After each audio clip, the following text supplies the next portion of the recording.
Okay, part two is now in production and on my drama collection. So let's get this started with a movie I don't want to talk about. Twilight. Twilight Saga New Moon.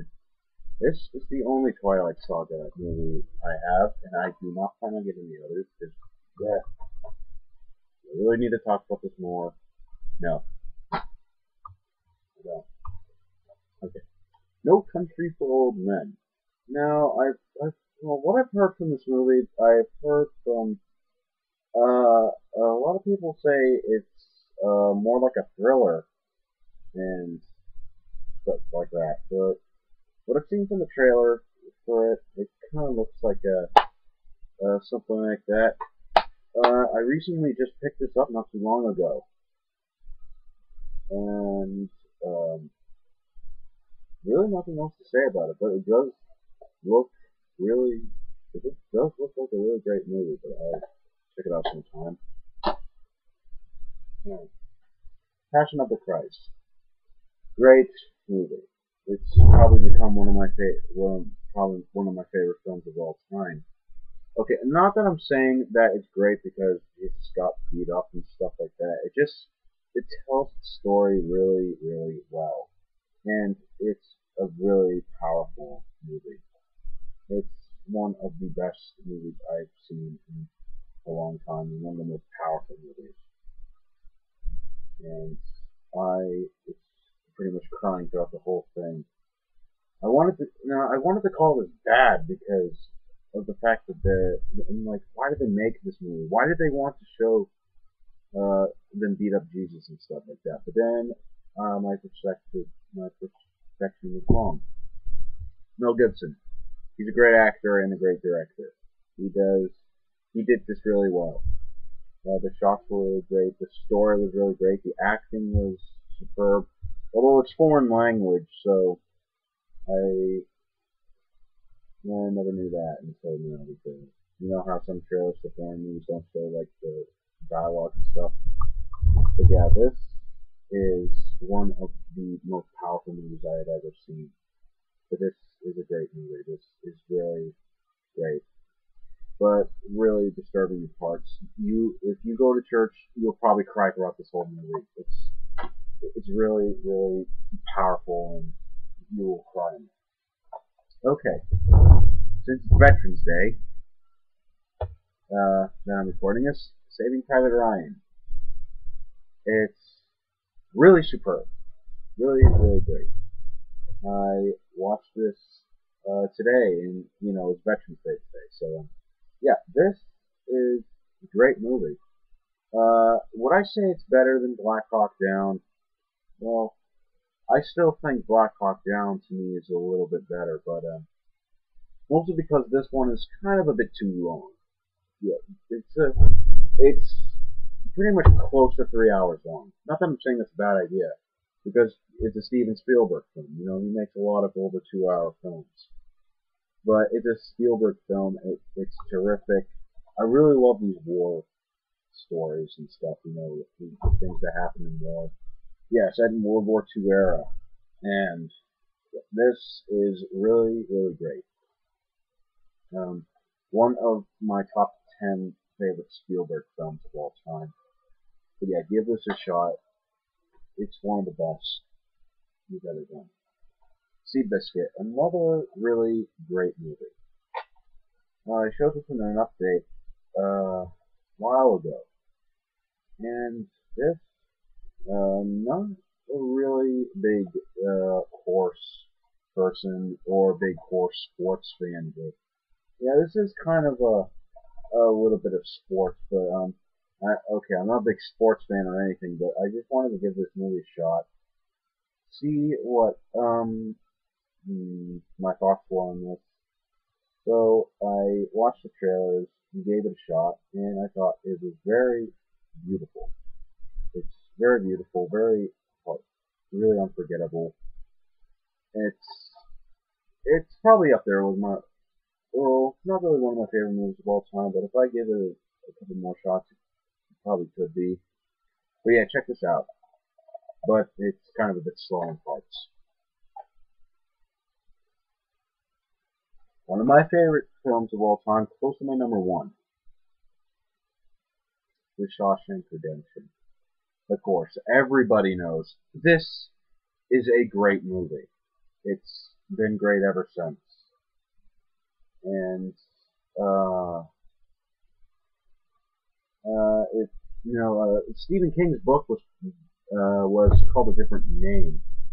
I don't know what it was called, but never seen a trailer to it. But I've seen commercials, and it was a Stephen King adaptation, and so I gave it a shot, and it was terrific. It immediately became one of my favorite films of all time, and yeah, it is a really great movie. It's really unforgettable. One of the best movies of the '90s, which a lot of people put it close to the number one, but this is one of my favorite movies of all time, and probably my second favorite Warner Brothers movie. Yeah, it's terrific. Outstanding. Great job, Frank Darabont. You really did a really good job. Okay. Slumdog Millionaire. Ordered this off of Amazon not too long ago. I really don't think I have anything else to say about it. So this was an early birthday present that got me late, but I'll check it out sometime. Don't need to talk about it anymore. Soul Surfer. Another great movie. A lot of these dramas that I have are really great. Saw this in theaters. I never knew anything about this movie. So my aunt took me to go see this, dove right in, and I thought this was outstanding. Although the stupid critics got to paint it. They paint it so hard, but this was probably it's. I don't think it's really that underrated, but it's one of my favorite movies from 2011 and stuff like that. And this was really superb. Yeah, for a guy that never saw any trailers or commercials for this, I thought this was good. This was very great. One of my favorites from 2011.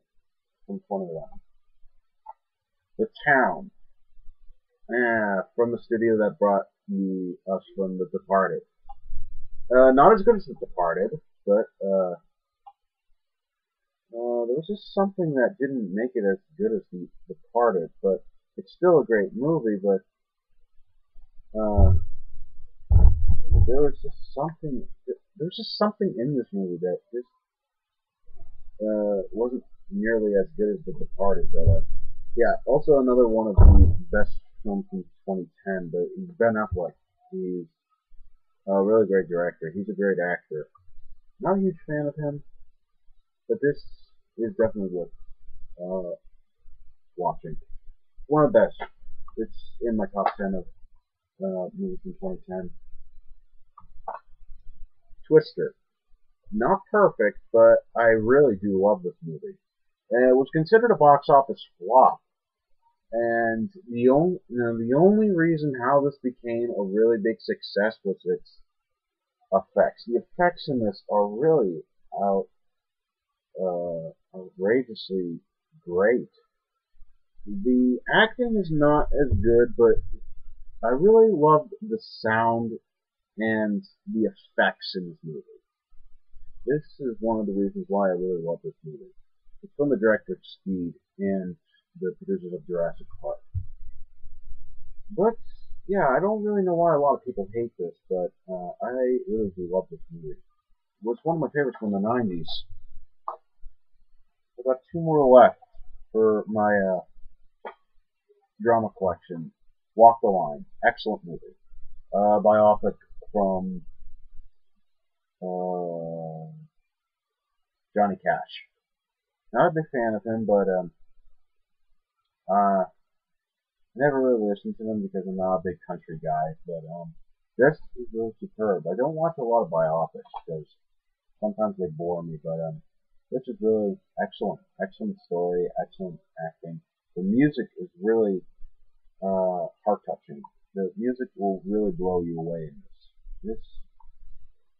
I really did enjoy the music, and in it as well. This is probably what made the movie really terrific, the music in it. But that's really great. Yeah, check it out.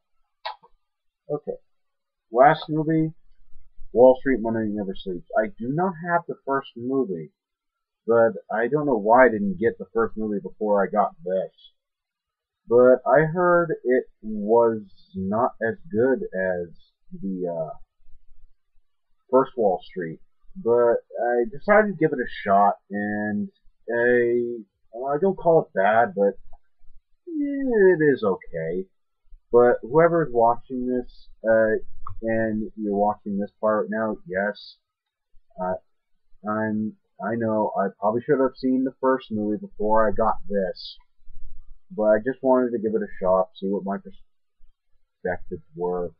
I got this at the same time as Elektra. I got this used at my grocery store as well.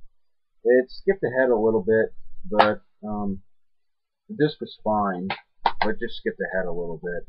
Just skipped ahead about like 2 seconds and stuff like that. So nothing major. But yeah, one of my least favorites from 2010. So I wouldn't really give this a shot. But yeah, I should watch the first one before that one. But yeah, that was my whole drama collection. So I will probably do a horror and thriller collection next. So this is Jazz Alan's producing, offering some great videos. Hope you like the collection. Alright, see you later.